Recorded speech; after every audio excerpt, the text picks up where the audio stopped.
Next, I want to talk about these transgender bedtime stories because nothing says stick it to the man quite like convincing a child to mutilate their genitals. So, Senator Alyssa Slotkin, she is she was the person that was selected from the left to go and pretty much rebuttal against everything that Trump had to say at his first joint union address of his second term.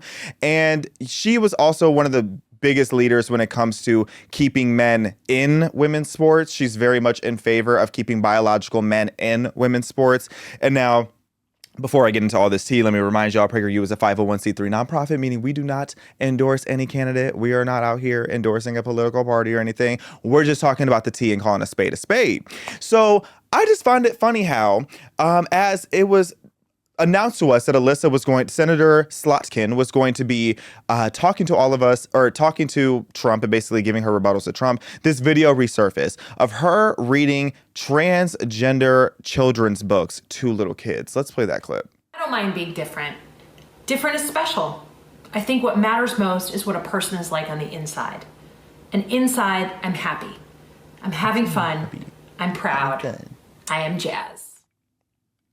First of all, this is how I know that these people don't even know trans people. Because what do you mean inside you're happy and having fun? The amount of mutilation that goes into like these hormone blockers, like if you really go and listen to people who are honest about this, the process of transitioning, their body goes through hell. Okay. And when I sit there and I see this and I see that this is the way that the left likes to make their point and bring their point across by reading transgender bedtime stories to these little kids, the left is never beating the groomer allegations. I just have to say it. Okay, why are you reading about this to little kids?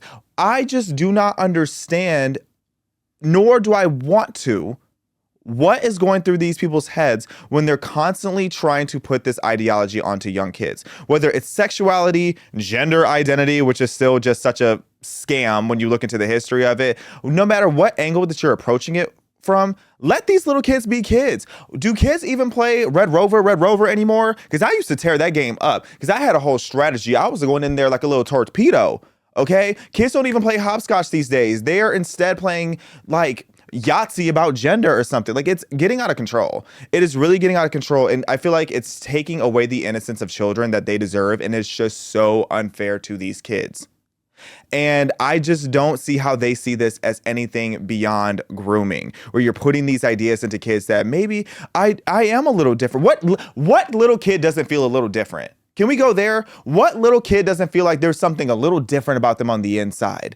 They don't even know what's going on the inside. Kids don't even know what they're comparing themselves to. So you're telling kids, oh, you feel different on the inside? Maybe you need to go on puberty blockers and mutilate your genitals. Please. That is insane. And what I really don't understand is how the left is constantly talking about how oppressed and how difficult the lives is of the LGBTQ plus. I was trying to put in some extra letters. Child, there are so many letters in that thing at this point. What is it? LGBTQ? I think there's two Q's, or is it two I's and then an A? Then there's two spirit on there now. And they talk about how this whole community is so oppressed and has it so hard and so difficult. Then why are you constantly trying to convince more people to go and be a part of that community?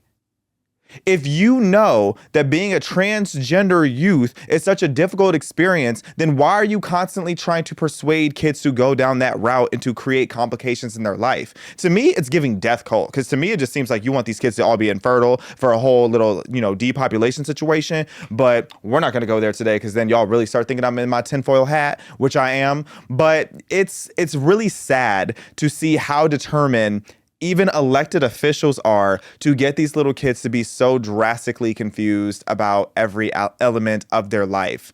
And what I've really come to realize is that mental illness is being romanticized in our culture.